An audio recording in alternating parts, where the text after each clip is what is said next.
Podcast SDASC ini perdana episode 1 yang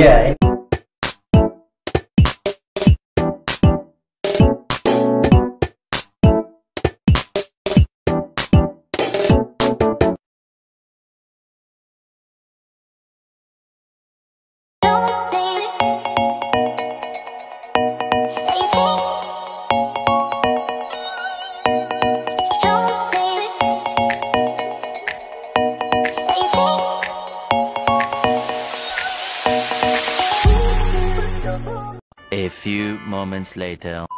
Assalamualaikum warahmatullahi wabarakatuh. Halo teman-teman SDASC dan seluruh masyarakat di Karanganyar. Kembali lagi di acara podcast ASC, Sharing and Inspiring, bersama saya Febriawan dan narasumber kita Bapak Rizal Novento.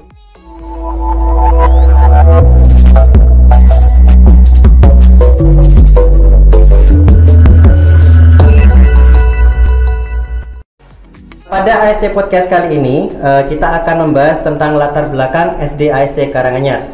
Sebelum kita menuju ke ranah pembahasan, alangkah lebih baiknya kita perkenalkan dulu kepada narasumber kita. Kepada Bapak Rizal Novento, kami persilakan. Assalamualaikum warahmatullahi wabarakatuh. Waalaikumsalam warahmatullahi. Saya Rizal Novento, Kepala SDASC Karanganyar. Jumpa lagi kita dengan acara podcast SDASC ini perdana episode 1 yang ini episode 1, Pak. Episode 1 yang di-host oleh Pak Febriawan. Ini mungkin auranya laki-laki yang biasanya itu hostnya Bu Seli dan Bu Leni. Sekarang kok jadi yang brewok-brewok jadi mengisi podcast. Oke, monggo Pak Febriawan, kita bisa dimulai. SDASC Karanganyar ini adalah sekolah namanya sekolah rintisan ya, baru rintisan. Boleh tahu nggak Pak, sepak terjangnya berdirinya SDASC ini bagaimana, kok tahu-tahu ada sekolah sebesar ini gitu? Ujuk-ujuk gitu ya? Iya, ujuk-ujuk tahu. Dan bahkan banyak media sosial yang sudah membicarakannya, bahkan banyak di Muhammadiyah, Aisyah itu sudah mulai terkenal SDASC ini. Padahal baru dirintis gitu. SDASC Karanganyar ini merupakan SD yang dikatakan masih baru ya dalam kancah pendidikan, baru 6 tahun. Kita belum meluluskan, tapi insya Allah dari masyarakat maupun warga sekitar itu sudah animonya, semangatnya, girohnya untuk mempercayakan putra putrinya di sini, insya Allah itu tinggi. Masya Allah sekali ya. Itu kemudian harapannya nanti juga kita bisa menjalankan amanah yang diberikan oleh Bapak Ibu orang tua dan menjadi sekolah yang istilahnya di sini adalah memberi kontribusi, terutama dalam hal pendidikan bagi bangsa, dan khususnya lagi menjadi sekolah yang berorientasi masa depan di daerah Karanganyar. Alhamdulillah ya, untuk SDASC Karanganyar ini adalah SD yang digagas, yang dibentuk oleh Ibu-Ibu Aisyah. Ibu-Ibu Aisyah sendiri merupakan juga salah satu urtum atau anggota di Muhammadiyah. Jadi intinya kalau di dalam organisasi persyarikatan kita ikutnya ke Muhammadiyah. Tapi untuk pengelolanya, pengurusnya itu adalah Ibu-Ibu Aisyah. Jadi di nomenklatur sekolah kita atau nama resmi sekolah kita yang terdaftar di Dapodik itu nama kita Aisyah Surya Ceria Karanganyar. Itu berdiri tahun 2015. Baru aja ya? Iya, baru aja 2015. Alhamdulillah kita mendapatkan kepercayaan itu, mendapatkan doa restu dari bapak-bapak Muhammadiyah, dukungan penuh dari Ibu-Ibu Aisyah, terutama lagi kepercayaan masyarakat. Jadi selama 2015 sampai dengan sekarang, kita awal berdiri itu kita masih numpang, Pak. Numpang di mana, Pak itu? Numpang di salah satu PAUD milik Aisyah sendiri, PAUD atau TK Surya Ceria Aisyah, SCA. Ya, kita numpang itu kurang lebih setengah tahun di sana. Akhirnya kita dari Ibu-Ibu Aisyah itu mengajukan hak pakai untuk di sini dulunya itu adalah gedung PDM lama. Oh, gedung tapi sebelum, bisa sampai sebesar gedung PDM ya? alhamdulillah. Gedung PDM lama ini dipinjamkan kepada SD dengan catatan nanti dilihat progresnya apakah SD ini nanti bisa berkembang atau tidak. Dan alhamdulillah sampai yang terakhir itu kita dipercaya untuk mengembangkan amanah pendidikan ini dengan menggunakan milik persyarikatan ini, sehingga bisa sampai ini 4 lantai ya, 4 lantai. Jadi gedung 4 lantai insya Allah ini satu-satunya ya di Karanganyar yang gedung sekolah tingkat sekolah dasar itu sudah capai 4 lantai. Oh my god, wow. Dan pembangunan itu dimulai tahun 2018, alhamdulillah di tahun 2019 akhir sudah selesai, finishing, sudah bisa digunakan. Dan rencananya nanti ya akan tetap mohon doa restunya juga akan mengembangkan sekolah ini ke tingkat yang lebih baik lagi. Ada gambaran buat SMP nggak Pak ini? Nah itu kalau SMP itu bukan dari saya tapi dari Aisyah nanti. Iya ada SMP-nya. Saya di Jewer gitu Aisyah nanti. Oh iya Pak, ini sepak terjang berdini ASC Karang itu bagaimana? Apakah mengalami kendala atau dulunya itu gurunya ada berapa, kemudian muridnya dapatnya berapa, tahu-tahu bisa dapat murid sebanyak ini, awalnya itu berapa Pak? Iya. Awalnya dulu tahun 2015 itu angkatan pertama kita jumlah siswa itu tidak banyak Pak Febri. Hanya 16 siswa. 16? Iya 16 siswa. Kemudian gurunya ada 3. Kemudian bertambah lagi di tahun berikutnya PPDB itu kita dapat kurang lebih 40 anak. Jadi 40 anak. Dan di tahun-tahun berikutnya alhamdulillah kita bisa konsisten 2 rombel. Jadi kita ikuti aturan dinas 28, satu rombelnya itu 28 anak, jadi 28 kali 2 56. Jadi kita konsisten ke 2 rombel. Dan di tahun 2019 kita bisa mencapai 3 rombel. 3 rombel. Nah sudah 2 tahun ini kita 3 rombel. Kelas 1 itu ABC. Ya semoga kita bisa istiqomah ya. Maka kalau di dalam aturan memang untuk SD sekolah dasar kita ikut aturan Dikbud ya, itu SD hanya 4 rombel maksimal. Maksimal 4 rombel dengan jumlah masing-masing kelasnya adalah 28. Nah dulu yang lucu dulu di SD, ya bukan lucu ya, uniknya SD ini pertama kali 2 tahun pertama di sini itu malah siswanya nggak ada yang daerah Tegal Asri ini, kita letaknya di Tegal Asri, jadi nggak ada siswa yang di Tegal Asri, nggak ada, malah dari jauh-jauh seperti ke Pak Rama, Karang Pandan itu bahkan juga Alas Tua dan sebagainya. Baru di tahun ketiga alhamdulillah mulai banyak dari masyarakat sekitar ya, Pak. Sudah melihat progres perkembangan dari SD ASC. Perjuangan sekali ya Pak. Iya. Insya Allah sekali. Oh ya Pak, biasanya sekolah itu biasanya ada sebuah visi misi ya. Visi misi dari SD ASC Karanganyar itu sendiri apa Pak? Kalau visi dan misi SD ASC Karanganyar itu mewujudkan SD ASC Karanganyar menjadi sekolah yang berorientasi masa depan dan peduli terhadap lingkungan sosial. Jadi selain kita mengantarkan anak-anak kita menjadi sekolah unggul yang berorientasi masa depan, kita juga menanamkan pendidikan karakter pada anak-anak, contohnya dengan kepedulian sosial. Kita ada salah satu program, nah ini brandingnya nggak masuk ini.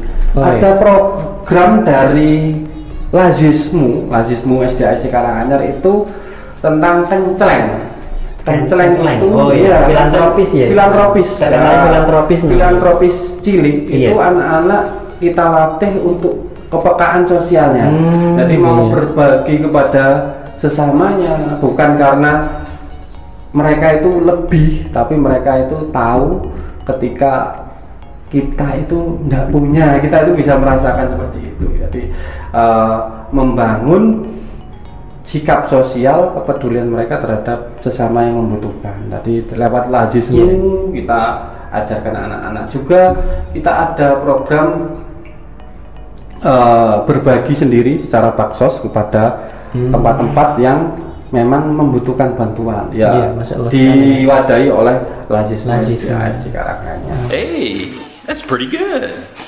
Ya, itu tadi adalah visi misi dari SDASC Karanganyar, sangat luar biasa sekali pemirsa. Mungkin dari bapak atau ibu ataupun mbah-mbahnya ya yang masih punya anak di rumah itu nanti bisa didapatkan di SDASC Karanganyar. Kemudian ciri khas SDASC Karanganyar itu apa Pak yang menjadi daya tarik dan pembeda SDASC Karanganyar dengan sekolah yang lain? Kan katanya sih SDASC ini sekolahnya beda. Apa sih yang membedakan SDASC Karanganyar dengan sekolah lain itu? Ya, jadi untuk SDASC Karanganyar kita katakan beda karena di SDASC ini kita lebih ke pembentukan karakter. Jadi misalkan saja ketika awal pelajaran anak-anak masuk, kalau disambut dengan bapak ibu guru mungkin sudah biasa gitu, tapi kita sediakan 15 menit pertama itu wabil khususon murojaah. Murojaah itu apa? Murojaah itu kita mengulang hafalan yang sudah dihafalkan anak-anak dengan didampingi oleh bapak ibu guru di dalam kelas. Jadi setiap hari kita murojaah karena pada dasarnya sehebat apapun kita kalau mengingat tapi nggak pernah kita ulang-ulang itu akan hilang lupa. Hebat sekali. Itu murojaah yang pertama. Kemudian kalau misalkan saja di sekolah lain ada catering, pasti anak-anak setelah maem itu dikumpulkan, diletakkan, sudah beres gitu. Tapi di SDASC tidak.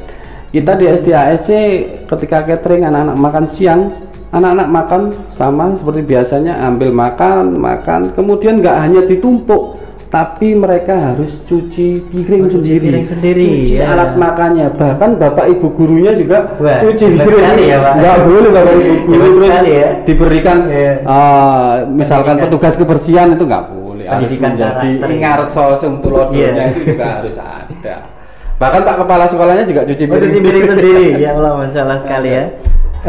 Kalau tadi Pak Rizal bilang ada catering, memang ada kantin ya Pak sini? Ya, kita ada catering. Jadi anak-anak itu di sini tidak diperkenankan membawa uang jajan, membawa uang ke sekolah hanya diperbolehkan pada hari Jumat. Itu pun untuk infak. Untuk infak. Kirain buat jajan. Bukan. Karena sekolah tidak memperbolehkan membawa uang jajan, otomatis ada catering. Kita di sini pagi, insya Allah nanti pukul 9 sampai dengan 10 itu ada snack Pak Febri. Jadi ada snack, anak-anak diberikan snack.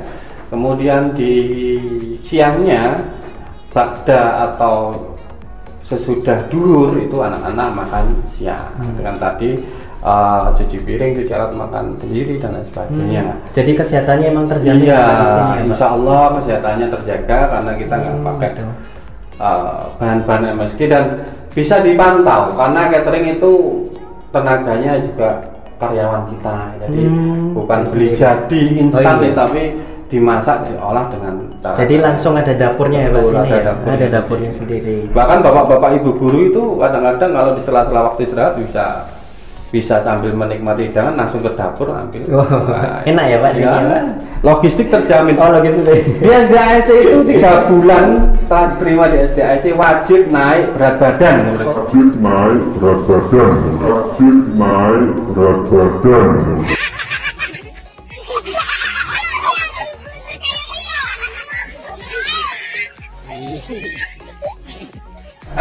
Jadi Pak Rizal udah naik sudah lebih dari 2 bulan, jadi berat badan makin naik. Kalau saya tetap aja Pak. Tapi seragamnya pasti nggak cukup. Oh iya, itu tadi adalah ciri khas SDASC Pak. Mungkin ada yang lain ciri khasnya selain murojaah, kemudian selain itu? Iya, kita lebih ke pendekatan ke anak jadi Pak Febri. Jadi SDASC itu katakanlah ke pelayanan kepada anak, kepada siswa. Kita yang paling utama adalah memberikan pelayanan sehingga anak itu merasa nyaman berada di sekolah. Kalau sudah nyaman, nggak ada yang namanya mutung, selalu rindu gurunya, selalu rindu pelajarannya, dia akan punya semangat giroh yang tinggi.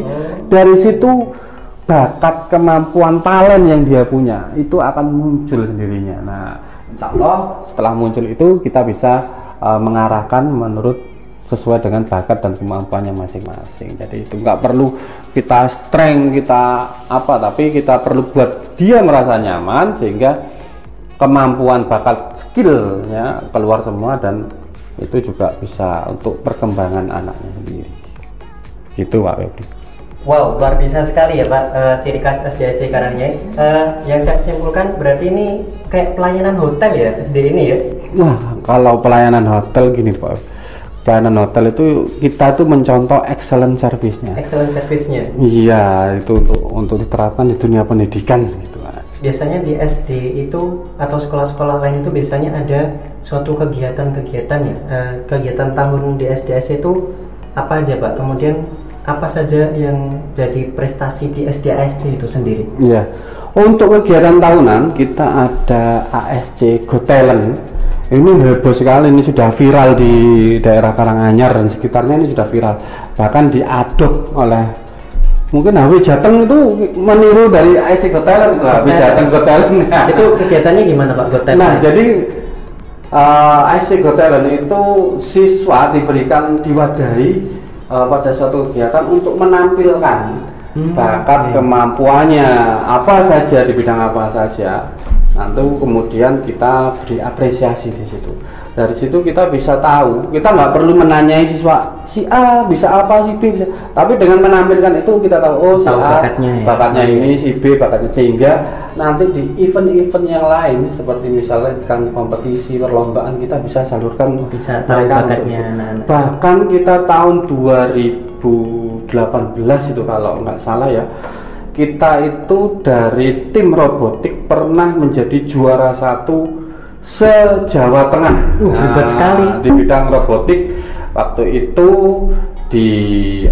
diwakili oleh Mas Hafiz ya, Hafiz. Dan Ananda Izati itu menjadi juara 1 tingkat Jawa Tengah pada event Olimpika. Ya, ada kebanggaan tersendiri. Betul. Kemudian di tingkat-tingkat selanjutnya kita pantomim, kita pernah meraih juara, itu pantomim di FLS 2N juga kita meraih juara atas nama Ananda Angga dan Ananda Rasya. Itu diselenggarakan oleh Dinas Pendidikan Karanganyar. Kita pernah kemudian di berbagai lomba dai, bahkan yang terakhir ini siswa kita masuk finalis pada event Thailand International Mathematical Olympiad. Iya, ini perlombaan matematika internasional yang mana nanti grand final itu kalau sebelum pandemi itu dihelat langsung di Thailand. Jadi anak-anak dan didampingi oleh guru. Nah, ini gurunya yang enak nanti ikut